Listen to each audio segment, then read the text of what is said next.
Hello everyone, I'm Shankamuffin for all who don't know. Welcome to my in-depth giant mole guide. As with all my in-depth guides, here's a section for the table of contents, so be sure to skip to the section that you wish to watch. Alright guys, let's get into the general overview. The giant mole resides in the underground parts of Falador Park. The giant mole is a boss that is quite simple and easy for players to get into, as it's very easy. The giant mole is level 230, has 200 hit points, and can max hit a 21 on players. When fighting this boss, a light source needs to be lit in the player's inventory, or have something equipped that provides light such as a fire-making cape when you're down the depths of this quite dark cavern area. The drops for the giant mole are quite decent. Each kill guarantees a mole claw and 1 to 3 mole skins. These items are used to get bird's nests from an NPC named Wyson in Falador Park, to which this boss makes an excellent source for Iron Men to get these bird's nests, since this is one of the components for Ceridome brews. The giant mole also drops noted U logs, which comes in a quantity of 100, high alchs such as mithril armor, a rune med helm, and an adamant longsword, and the giant mole also drops runes and ammunition, making collecting these items worthwhile as they are stackable and add up over time. Lastly, the giant mole has a 1 out of 3,000 chance to drop a pet version of itself, making you the proud owner of a hardcore Iron Man killer. Now that we know the general background of the giant mole, let's get into the requirements. The only actual requirement for this boss is to have a light source to enter the caves of where the giant mole resides, as well as a spade. But for the sake of having a baseline, I'd say 70 plus combat stats are the way to go. And now that you know the requirements, let's move into the recommendations. Let's begin with the level requirements. If you're using the Dharok method, have 92 plus hit points, 90 plus attack, strength, and defense. Also, having 70 plus prayer for you to access piety and protect from melee. If you're using the twisted bow method, 90 plus ranged, and 75 plus defense, so you can access every piece of armor in the game, as well as 74 plus prayer to access rigor and protect from melee. If you're killing the giant mole in your normal melee gear, then having 80 plus attack, strength, and defense is good. Also, you should have 70 plus prayer to access piety and protect from melee. Now that we have the level recommendations done, let's move on to the rest of the recommendations. The biggest recommendation I can give you is having Falador Hard Diary completed in order to camp the giant mole much more effectively. This allows you to locate the mole while you're in the cave system. Once you have this item, killing the mole is a breeze. The second recommendation I have is for the completion of the quest known as Making Friends with My Arm. This allows you to create the Fire of Eternal Light in the mole's cave, allowing you not to bring a light source down the cave system, which then allows you to have an additional inventory slot open.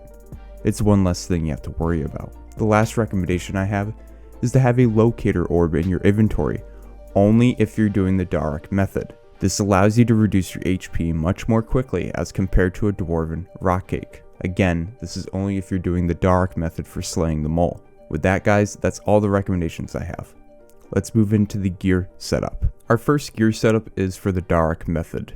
This is for people that want to hit big on the mole. And keep in mind this method is fast for getting kills, but it isn't actually the fastest method out there. Your helm slot is the Dharok helm. For your necklace slot, use an Amulet of Torture, Amulet of Fury, Amulet of Glory, or Amulet of Power. For your cape, use an Infernal Cape, Fire Cape, or Mythical Cape. For your torso slot, you're going to use the Dharok Plate Body. For your leg slot, you'll be using the Dharok Plate Legs. Your weapon of choice is the Dharok's Great Axe. For your ammo slot, use Radha's Blessing 4, or Radha's Blessing 3 or 2, or any God Blessing. For your glove slot, use Ferocious Gloves, Barrow's Gloves, Dragon Gloves, Rune Gloves, or a Combat Bracelet. For your boot slot, use Primordial Boots, Dragon Boots, Guardian Boots, Granite Boots, or Rune Boots. For your ring slot, use a Berserker Ring Imbued, Brimstone Ring, Warrior Ring Imbued, or Ring of the Gods Imbued. Your special attack weapon of choice is either Dragon Claws, a Dragon Dagger, a Dragon Warhammer, or Bando's Godsword. And that's it. Your Dharok setup is all done. Now let's move into the best setup possible out there. Alright guys, this is the Twisted Bow setup. This setup with its inventory will get you around 70 kills per hour. Alright, let's get into the gear. For your helm slot, you'll be using a Slayer helm if you're on task. If you're off task, you're using Armadale helm. For your necklace slot, use the Necklace of Anguish, Amulet of Fury, or Amulet of Glory. Your cape slot is Ava's Assembler, Ava's Accumulator, Ranging Cape, or Ava's Attractor. Your chest piece is the Armadillo chest plate, Blessed D'hide Body, or Black D'hide Body. Your leg slot is the Armadillo chain skirt, Blessed D'hide Chaps, or Black D'hide Chaps. Your weapon of choice is obviously the Twisted Bow. You'll be running either dragon arrows, amethyst arrows, or rune arrows for your ammo slot. Your glove slot will be Barrow's gloves, Blessed Van Braces, or Black D'hide Van Braces. Your boot slot will be Pegasian boots, Ranger boots, Blessed D'hide boots, or Snakeskin boots. Your ring slot will be Archer's Ring imbued, Brimstone Ring, or Ring of the Gods imbued. And the Twisted Bow setup is now complete. Now let's move into the typical melee gear setup for those that don't have a Twisted Bow or don't want to Dharok's the Giant Mole. For your helm slot, you'll be using a Slayer helm imbued if you're only on task, Black Mask imbued if you're only on task, then a Natiznot face guard, Serp helm or Verax helm, and Helm of Natiznot. For your necklace slot, you'll be using an Amulet of Torture, Amulet of Fury, Amulet of Glory, or Amulet of Power. For your cape slot, you'll be using Infernal Cape, Fire Cape, a Skill Cape, Obsidian Cape, or Mythical Cape. For your plate body, you'll be using a Barrow's body, such as like Guthan's or Dharok's, Bando's chest plate, Fighter's torso, Dragon chain body, Obsidian plate body, or Rune plate body. For your leg slot, you'll be using some type of Barrow's legs, such as Guthan's, or again Dharok's or Torag's, Bando's tassets, Dragon plate legs or Dragon plate skirt, Obsidian plate legs, or Rune plate legs. For your weapon slot, you'll be using Grazi Rapier, Zamariakian Hasta, Abyssal Dagger with Poison++, or Abyssal Whip. For your shield slot, you'll be using an Avernic Defender, Dragon Defender, Dragonfire Shield, Rune Defender, or the Toxcat-Il. For your ammo slot, you'll be using Radha's Blessing 4, any God Blessing, or Radha's Blessing. For your glove slot, you'll be using Ferocious Gloves, Barrow's Gloves, Dragon Gloves, Rune Gloves, or Regen Bracelet. For your boot slot, you'll be using Primordial Boots, Dragon Boots, Bando's Boots, Granite Boots, or Rune Boots. For your ring slot, you'll be using Berserker Ring imbued, Treasonous Ring imbued, Ring of Suffering imbued, Warrior's Ring imbued, or Ring of Life. And finally, for your special attack weapon, you'll be using the Dragon Warhammer, Bando's Godsword, Dragon Claws, or Dragon Dagger with Poison++. Alright guys, let's get into the inventory. Now guys, for the inventory setup, I do want to say if you want to swap around things and you want to use, you know, a little bit more prayer potions and a little bit less stamina pots or whatever, go for it. You'll find of what works for you. So these are just suggestions. So play around with it, see what works with you. So let's get into it. So the typical Dharok's inventory is as follows.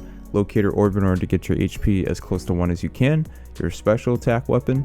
3 super combat potions, 4 stamina potions, 12 prayer potions, a spade to get down into the giant mole's lair, folly shield 3 or 4 in order to locate the mole while you're down in there, some type of teleport away, as well as a rune pouch full of high alch runes if you want to use that, or if you want to, you can have something else in there. I don't know what else you would have in there other than high alch runes so that you can, you know, cast high alch on the high alchable drops that happen, as well as some type of light source such as a bullseye lantern in order to have that never ever extinguish. For your Twisted Bow inventory, you'll be running with 4 divine ranging pots, 4 stamina pots, 12 prayer pots, your cannon set with cannonballs of course, a spade to get down in there, as well as a teleport out with the folly shield 3 or 4 in order to locate the mole.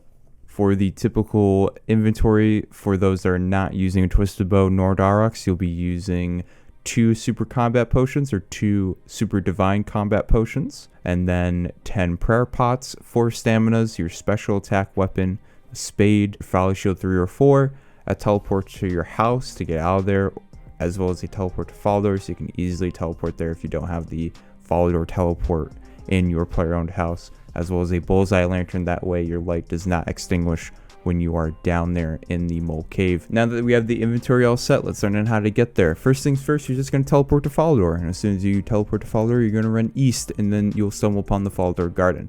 So before you go down in the cave though, you need to make sure you have 2 things: a light source and a spade. The light source, you need to have a bullseye lantern. The reason why you want to have a bullseye lantern is that your light source will never be extinguished from the mole. Bullseye lantern will be lit for the entire duration down in the cave. If you are going to light the brazier, you need to still have a light source beforehand in order to light the brazier, because you need to be able to see down there. The next thing is that once you're in Fallow Garden, you can see like these little molehills. So you're going to use your spade on those molehills. But before that, you want to make sure there's no players down in there. So just check to see if there's anyone down in there. If there's no one down in there, use the spade, get on into the battle, and fight the giant mole. So once you're ready to fight, for those that are using melee, you're going to be potting up using your Super Combat Potion or your Divine Super Combat Potion. You're going to put up Protect from Melee and Piety, and you're going to prepare your fight with the mole. If it's close by, obviously have your prayers up once you enter in. If not, you're going to have to use your locator on your Follower Shield in order to locate the mole. It will be like a flashing yellow arrow indicating where the mole is in its cave system. So from there, just run, drink up like a stamina pot. If it's too far away, drink up a stamina pot, run towards the mole, and then once you're right by it, put up Protect from Melee, Piety, and get ready to DPS on the mole. So once you've done that, once the mole reaches below 50% HP, each attack that you use on the mole has a 25% chance of activating the mole's burrow ability. When this happens, the mole may hit you with mud, which would extinguish your light source, but since you're using a bullseye lantern, you don't have to worry about that at all. And then the mole will burrow into another part of the cave. And once the mole does that, once again, there's going to be a flashing yellow arrow. You're going to follow where that mole went, and you're just going to DPS once again on it. And just be fair warned, this mole can burrow quite a lot. So if you need to run, make sure that you drink up a stamina dose once again, because you might be running a lot. And then once it's dead, you just pick up its loot, return to its spawn point, which is at the very center point of the cave, and you begin to fight the mole again. Rinse and repeat, and there you go. So let's move on to the Twisted Bow users. Alright, so for all my Twisted Bow users, there is a reason why you brought your cannon. So as we go down into the cave system, we will run to the very center point. I have marked tiles on Runelight to show where your cannon should be set up in order to have the cannon double attack once the mole respawns, as well as you'll see that blue square over there. That's the indicator where you stand after the mole has spawned in, after you've killed it initially. Anyways, same thing as with, the people that are using melee, pot up, drink up stamina, use your shield in order to locate where the mole is, flashing yellow icon, little arrow, you'll definitely see it.